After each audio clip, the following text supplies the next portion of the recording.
So, I got confirmed from you. okay, let's get confirmed. He's doing it with his, once we're confirmed, then we'll move on with it. We're allowed to look at that.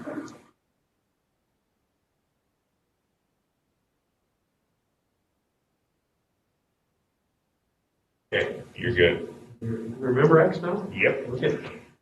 No, we're lost. Okay. So we'll call the meeting to order at 19:02 hours. And any changes to the agenda? Just the addition of the special meeting minutes on 127. Okay. So we will have the approval of the special meeting minutes on the agenda. That's already included by definition under item 3. We will move to item 3. Any changes to the agendas or the minutes, previous meetings minutes? Multiple meetings. Okay, I don't do All mine were taken care of. Excellent, I love that. All right, so I'll make a motion, we approve the minutes of both the special meeting and, I'll second that question. all in favor? Aye. Yes. And standard to cover. Yeah, so we're starting to work out the draft timeline now that we signed the contract. So I put the first draft timeline in for you to see. The consultants will be getting in touch with you shortly to discuss kind of your schedules and things with you. And then eventually we'll be having public open meetings with you to get it in. But the first steps will be just I'm filling out a bunch of data requests and information about our district and collecting information from CAD and GIS and everything for them. So we're just in the big sweeping gathering phase right now. But we're working on it and more to come probably every meeting. Excellent. Excellent. So the page 11 in our packet, that's a draft. Yes, that's their first stab at it, and as they get more information and see how things are going to go and where they're going to do things, that will change probably the next couple months, month or two. It'll probably get pretty well solidified, but yeah, this is definitely just a draft.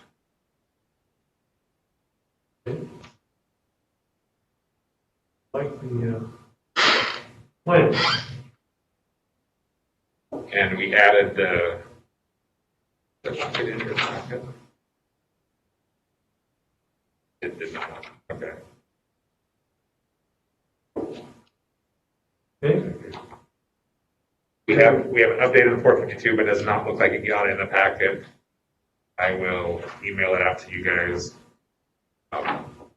After all the additions of the to be determines in the bid, we're sitting about 124,000, which is about what we expected. And I think there's only one thing: the shipping on the ladder is the only thing that hasn't been figured out. And I think the only thing that we decided not to do that was in the to be determines was that air conditioning was going to be almost $12,000 to have. Yeah. Wow. So other than that, everything else we went ahead with. So. Excellent. Okay.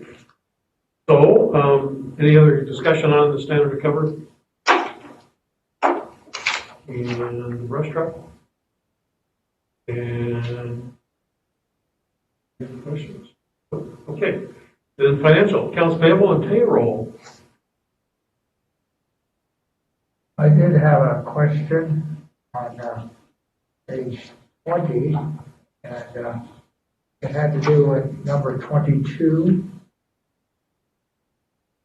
And the reason I still have a question about that is that on page 21, under 23, the third one under 23, it talks about the same station and it talks about the net there. So I was just wondering if that was somewhat duplicated. No, she keeps good track of this one on the first one you brought to your attention on the 22nd is for the service from 113 to 212. The previous one was from 112 to 211. So They're almost the same deal, but they're different statements. I know they are because some of them we have to pay with a credit card because they're due like within less than a week when we get them. But some we can hold out a little longer. And with this, I can look into that more. That we were looking at the numbers in the email. We're having a lot of changes because when we went to VoIP, we don't need copper, and so we're losing copper in places and adding only internet, and everything's changing around because they ported our copper numbers over.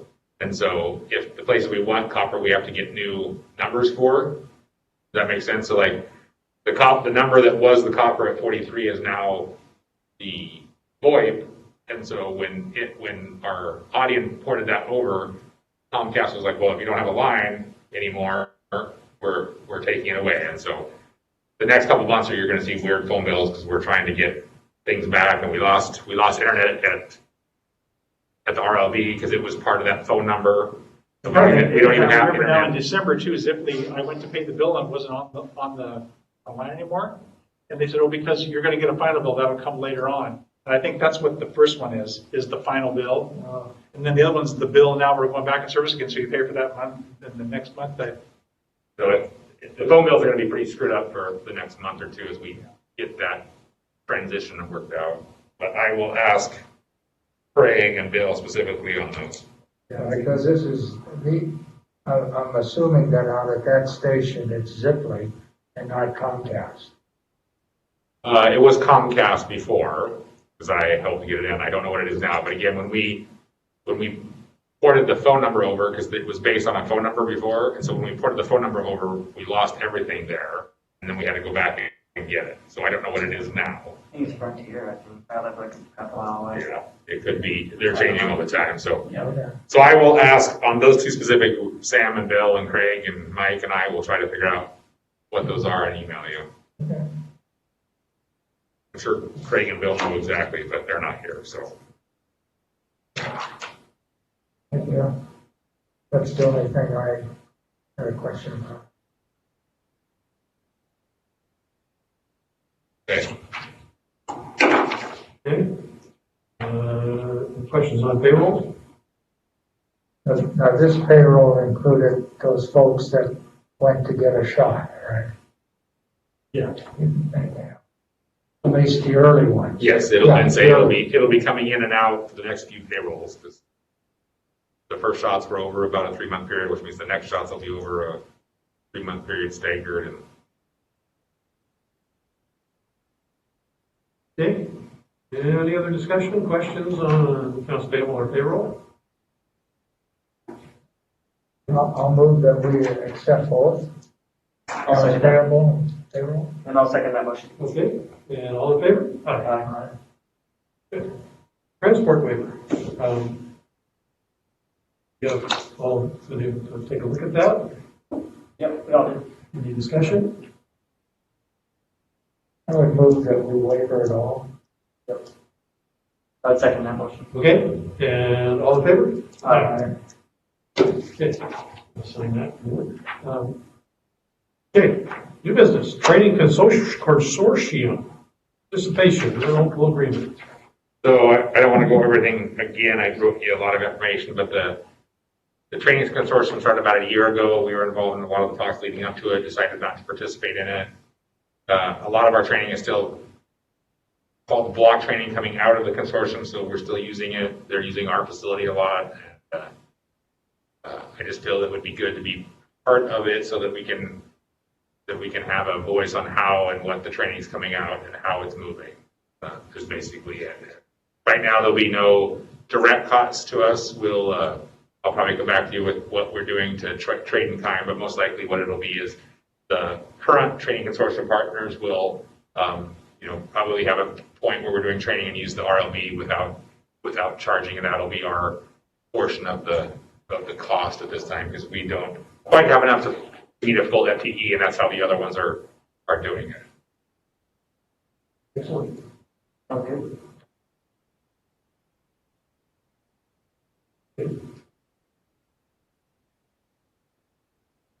So, That the snow aisle commissioners meeting, it was announced that we were adjourning it. Yeah, the board voted to allow us, so it was it's a two-step process, and they decided to go first because we met the end of last month, so. But you guys I can. didn't announce that. So somebody else started. Yeah, they were probably reading the minutes from the board. But you guys get final say, and I wasn't sure about the Appendix C, that waiver liability, and Brian said that it only makes sense for us to sign it. It doesn't increase our liability or anything, it basically just allows less paperwork to go on when the training consortium is doing something. Okay. So we don't need a motion on this tonight? I don't think you technically have to do a motion, because you can just tell me that you're okay with it, and I'll do it. Yeah, absolutely. Okay. Okay. And funds transfer, that time of year again. Yeah, this one's a little bigger than usual. I put the stuff there, might give you another sheet. This revenue you got here. Basically, we have undesignated funds in our general fund, and I'm just a believer that having those funds designated helps me, you, the citizens, the employees all know what we're doing in the direction. There's nothing that if something changes that we can't redesignate those funds for something else. I think we can put them in because they're undesignated with a motion. If we were to move them out of that fund into a different fund or whatever, that would probably be a resolution for you guys to do that. But again, what it's basically showing is our priority for our capital plan and giving clear direction on the way we're headed. But how we spend it, it can be moved elsewhere. Mike's graph kind of shows you what it'll change in the undesignated funds, how that balance will change. Okay. And Mike and I will figure out when the best time to do it over the next month or so to make sure that we are able to make it to the April tax income. So You said we need a motion to do that? yes, that would be a motion, Oh, I would think.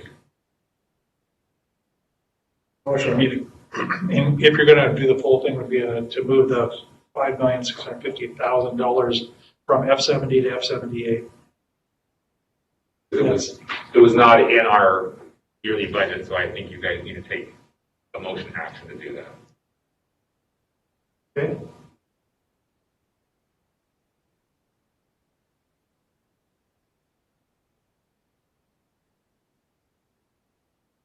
What was that, Mike? You said, recommend, moving, $5,650,000 from Fund 70 to Fund 78. I'll move that. I'll second that. All in favor? Aye. We can get that out of the minutes. Okay. So, COVID documentation. This is what we talked about a couple of meetings ago. It comes from Brian. Local wanted one wording change. I asked Brian, it was fine. It was just to clear up.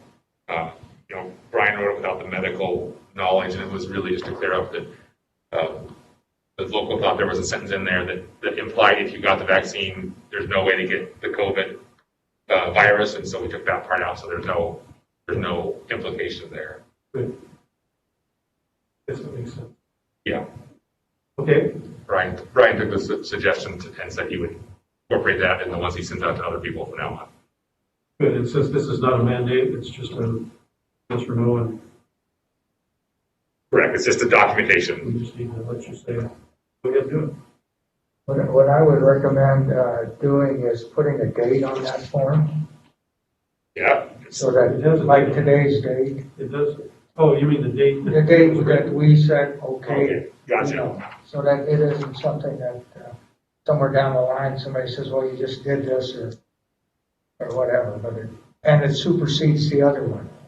Or, that Well, type the of other thing. one wasn't released. so- Yeah, the other one has never got released. Oh, okay, Yeah. well, Yeah, this will be the only draft that anybody but the few of us here see. Yeah, okay, but I'm just saying, I think that's a good thing to do, is put a date on it, so. That goes into their like special medical files, like that, or it Yep. can't be, I'll put it in their medical file, so there's, there's no way it can be publicly requested. Okay? And then we move on to Capital plan, capital equipment, apparatus draft if plan. I was smart, I would have put this with the fund transfer. So one of the things that I thought, and again, I emailed it to you, so it's not so hard to read in this separately, but I think that it's just good for all of us to be on the same page of why we're moving funds each year in the budget, why we're budgeting to F-75 and F-78, what the plan is, how we're going to get there, what we're spending it on. So the apparatus and equipment is a guesstimate, a lot closer to an estimate than the guess. The facilities capital is a guesstimate, and it's a little bit closer to the guess until we get through the standard of cover and the capital plan. But I did get hard numbers from other people's studies that were recently done, South County, North County. That's how I kind of use the square footage estimates and the square footage of the buildings by kind of blending those two, and the amount that District 7 paid for their last station. Theirs is a little bit older than the studies from North County and South County. But anyways, kind of came up with those, came up with a guess, and kind of gives us a target of where we need to be each year to keep this moving forward. And again, we're not locked into it. This is just for planning purposes. There's no motion. This is just is this for replacement or is this cost of value? so all of it's for replacement. Okay. Yes. That's was my assumption. And does this cover land or just building? I didn't in the studies, and I couldn't get an answer. North County's was just a building estimate. District 7's square footage is for was for the land and the building. South County's was for, I couldn't get an answer because it's from the consultants. It's for groundwork, but they couldn't say if it did the project. That's why it's kind of like I said, it's kind of a guesstimate of blending all those different. And South County's had like 8 different rates in there. They had, not a fancy station, medium station, really fancy station, and then with each one of those, 3 different sizes, and so that's why it's just kind of blending all those together. So your answer is sort of yes. Okay. That's Instead of just guessing, you actually try to put some facts behind it to help make it a little better. All right. so that like I said, the apparatus and facilities or apparatus and equipment. I don't have inflation or any of those inflators on there. That gets a lot of complicated, and I don't think our error is that big. It probably won't change much except for that part. As we go on, we'll get better prices. Like you said, I think between now and 12 months from now, the capital facilities one will probably be fairly different. I'm not saying the total cost, but the numbers will be changing around, and we'll get a much better target, and we'll know what we have to do for future funding. Because this will also go in when we decide to do a levy lift. If we do, ours runs out to 23, and so this plays into that. It plays into, like I said, how we're putting it each money away each year. It plays into the fund transfer that we just did. And so I think as we do financial stuff, I'll keep this showing you this so that we know we're on the same page. All right. Okay. Any other discussion around the plan, capital equipment plan? Okay. So we'll move on to the hiring update. So we end up hiring 5, 2 declined. So we use the top 7 off the list of 12. They start February 16th, start the academy on the 22nd. So it's I think it's a good group of cross section. I do think that the list is used up basically. So I would ask you tonight to decertify the entry-level paramedic list. With using National Testing Network, it's not a big deal because people are still putting their scores on. So if for some reason we want to hire another paramedic, we would just pull another list from them, go through the process again. So it's not like we really start over. And so I would move that we decertify the remaining people on the list. I'll second that motion. These were laterals and entry level for medics? Yeah, we end up not having any laterals make it to the interview process. So we only interview entry level, and so that's why there's not a lateral list right now, because we never had you guys certified. So any discussion around Around the list? around decertifying the list? Oh, no. Been moved and seconded, all in favor? Aye. Okay. AFG grant, and for Richard, that's the Assistance to Firefighters grant. I was doing so well of how many I did, and I missed one. No, you didn't. It's the thing. Oh, I do it. Your You're right. body of the There you go. the stuff that says this. That's where I got it. So I spent the last month trying to figure out what we should apply for and narrowing it down to 12 leads and CPR assist devices. Taken me a few weeks to write the grant. It's all done, ready for submittal. If you guys approve it, basically, I think Simmons made it kind of policy, and I agree with. We want you to approve the potential spending of funds before we apply for it. So it's about a $150,000 grant, which means our portion would be about $15,000, give or take. So, And I remember the last one that we paid a company to do it, and it cost a certain amount of money. You wrote this one. Yeah, I used a few of our grants and a few other grants that were written as framework, and it's a little different now. Instead of writing a long narrative, they just ask you questions. It's kind of what the narrative used to be, but instead of a big long story, they have a very specific question you answer, and sometimes you have a limited amount of words to use, and sometimes you don't, and so I think they've made it a little easier. When did they funded this grant, you know? You never know. Last year we found out the awards found in October. Is that right, Mike? When did we find out we didn't get it? Seems right. Yeah, first part of October, then it kind of lingered for a while. Yeah. You Sometimes never they put out a second round. Once they go through everything, they put out a second round. That's if they have money. never really know when they're going to award it. They always have a target date, but it'll be this fall sometime. Corey, I recommend, I make a motion that we approve the spending of our portion of the grant. I'll second that motion. All in favor? Aye.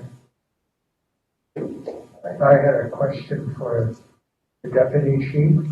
Yes. Was it a year ago or so that we were able to send some money in and then get a whole bunch more money back? That's a different thing. I know it is, but does that show up every once in a while, that program? The GEMT, that is what that was from? Yeah. Yeah, we only had to do that once. Now they're doing it differently, so we should be getting an award here pretty soon. For the last round of information we put in, so they don't ever give us a date. I usually get a letter, and then they'll say it's coming in the next 60 days, and then I haven't got that letter yet, so but I'm sure it'll be soon. I know it wasn't this, but I just was wondering if that shows up. And I thought that was a pretty good program. Oh, yeah, absolutely. That was a lot of money. Yeah. It's a good program. Okay. All right. Okay, so Regional Fire Authority update. Yeah, so we have a few things. The cost update went up a little bit because of how many meetings that she thought we would need to do. And there are less of how many planning meetings you guys will be involved in, but meetings to get us three chiefs on the same page to get you guys the information you need. So that went from 45 to 75, making our portion go up to about 15. So you would need to have a motion to update that. I'll just go through them all, and you can see if you want to do separate or all the same motion. We have the ILA. That basically is an agreement to where Everett and District 15 will pay their portion to us. We'll be the main contract holder with the consultant. We'll pay her, and then Everett and District 15 will pay us their portion. That's what the ILA says and is. Then we have the contract with Karen Reed Consulting and her scope of work. Basically, how long she's going to do, which is through the end of this calendar year, and how she's going to be facilitating the meetings. Let's see. So those are the things that you would need to do motion-wise, and then I would just add that tomorrow is our real first meeting with Karen Reed and the three chiefs to actually do anything but have introductions. So tomorrow's our first working meeting to try to figure out what we're gonna do for the first few planning meetings and what information that we need to gather for that to present to you for and during. So hopefully between now and the next meeting, I'll be able to give you an answer to a timeline when the planning meetings will be starting, what the schedule looks like, what the topics, the first few topics look like.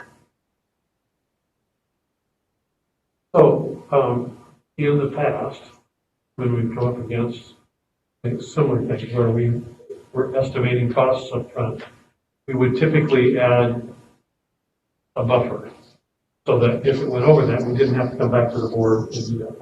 In this case, would you recommend doing that? Yes, because she could have, if we ask her to do additional things outside the scope of work, she can charge us by the hour. I would say we might, the planning committee might want additional things done by other people. I think that would be separate, but with her, yes, there could definitely be at some point where So we I'm want to do more. thinking it could be maybe 1,000, so our portion would be. So if we started there, I think that's a very wise idea. so for that portion of this, then I would make a motion that we approve up to $20,000 for our portion of the planning committee.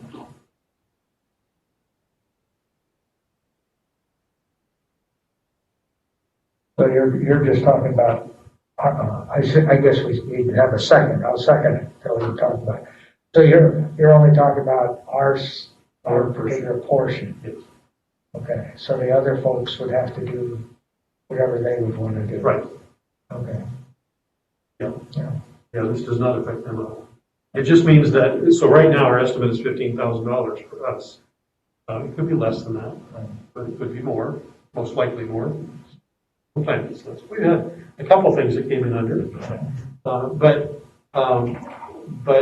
it's likely to go over. And so if we start out with, a 33% buffer, up to 20,000, then it saves the chief having to come back to the board and having us to go through this again. Each month. If it goes above that, then we'll have to come back and try again. Goes beyond that, and there might be, that'll be a good reason. So the charges will show up in accounts payable?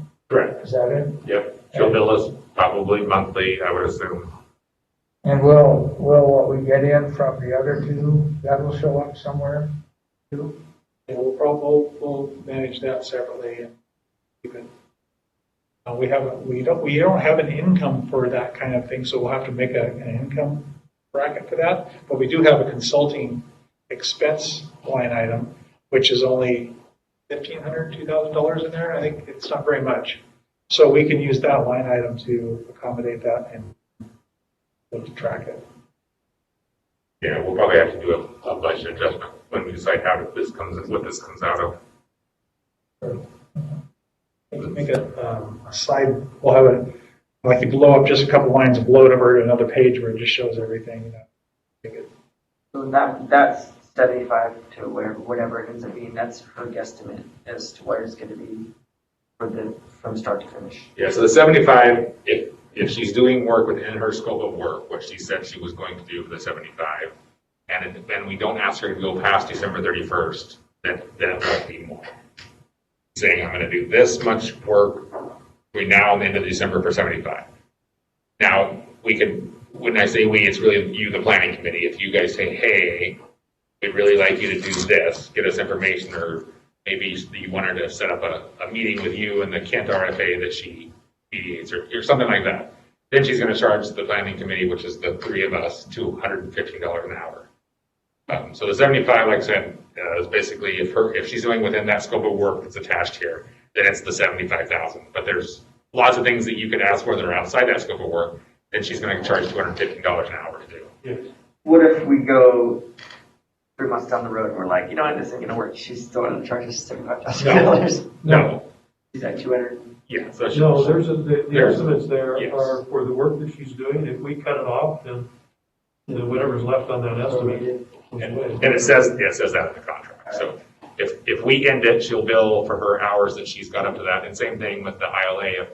If one of us backs out, if we back out, they're going to have to sign a new ILA. But if District 15 backs out, then what the ILA says is because they're only paying 2%, we will take 1%, and Everett will take 1% of the fees from the point that the person backs out. Then the percentages. Yeah, correct. And if Everett backs out, I'm guessing that us and District 15 won't go forward.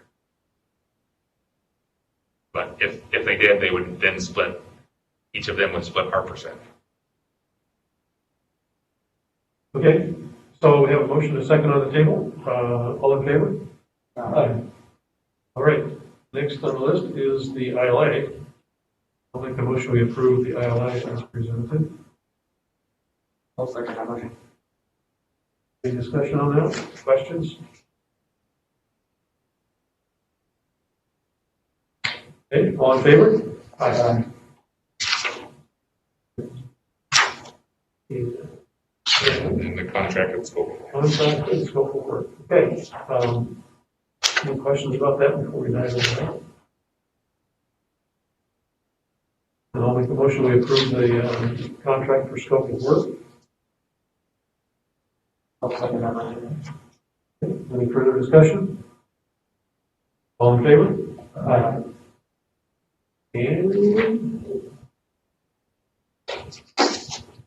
And I think that's it for. Schedule and timeline. Excellent.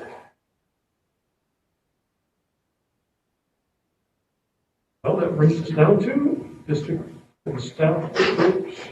District staff and work group comments. Craig is not. So I have not sent out any budget stuff from the end of last year yet or this year. What typically happens at the end of the year is there's a lot of voucher entries and catch-ups, and we have some things, payroll things we had to take care of.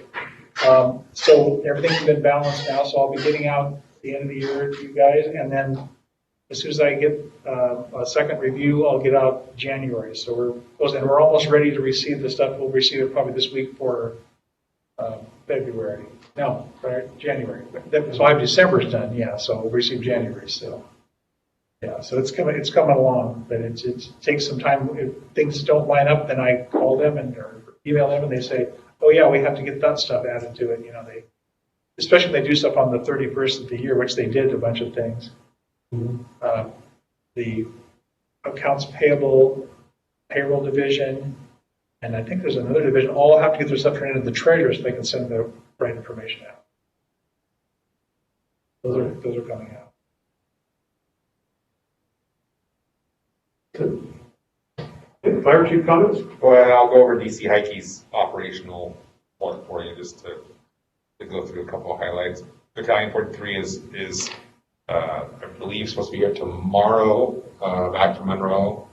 This week sometime, I think it's tomorrow. And then they just have a couple brackets to put in, and it should be in service very shortly.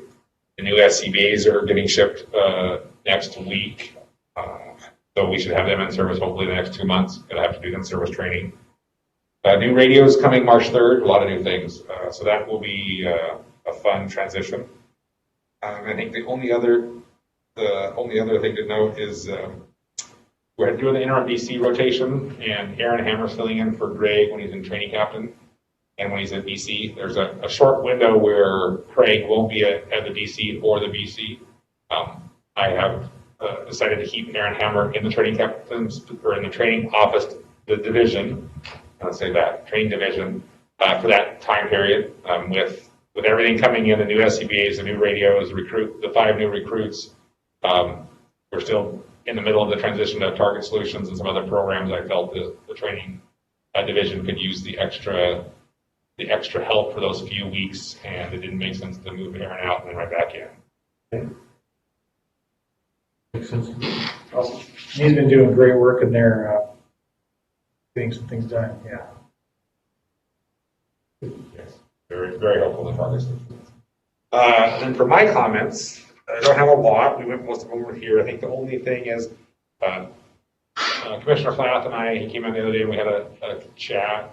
about the naming of rooms, and I had looked into it a little bit, not as much as I should. Basically, it's just a resolution, but what we decided, or what we talked about, is it doesn't make sense to do it until we can have people here. The whole point of the naming of the room is the presenting of the resolution to the person and having a little bit of pomp and circumstance with that. And so if we do it now, then we kind of lose all that, and I don't think there's a big rush for the next 6 months, and we could actually do it right when this is all over.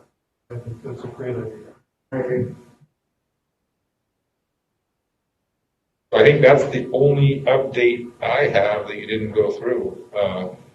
As you know, I hit my 6-month mark last week, and so I sent an email out to everybody just I to saw that. kind of recap that. And I want to thank everybody within the organization, including all of you, with all the support you've given me over the 6 months. It's been extremely refreshing and grateful for all the help. So I, for one, as I've mentioned, I don't know, at least 3,000 or 4,000 times, so I'm really happy to have you here. Very much. Along those lines, that I'll just take my comments from my turn. That's it for me. All right, Commissioner comments. Last time I asked about the security being updated, we were getting with the new system. Yep. And do you have anything to report on that? Because I thought I heard that the people we had a problem somewhere else in the state. One of their clients did. I don't have an update. I'd have to have Bill come and give me an update. But yes, audience been in. Everything is switched over from our old provider to the new provider. We've had a couple issues, but it's nice. Now that they do our phones, we dial 611 from our phone at any time. We can get to either phone support or IT support. So I know Bill so far has been extremely happy with their responsiveness and ability to deal with issues timely and accurately. But as far as the security, I will ask, I'm sure Bill's listening right now, and so Bill's going to get asked tomorrow to put something together to kind of explain that or come to the next commissioners meeting. Would that be okay? Sure. Okay. Yeah, would probably be. Okay. Anything else, guys? Okay, so the RFA, entering into this exploratory phase of the RFA has created a little bit of concern among some citizens in the city, as it should. And actually, one of those was Brian Mills, who was a former volunteer, and his brother Dennis both. But what I wanted to say is that the chief wrote a response to Brian that basically said what we've been saying all along. Thought it was really well written. Appreciate that.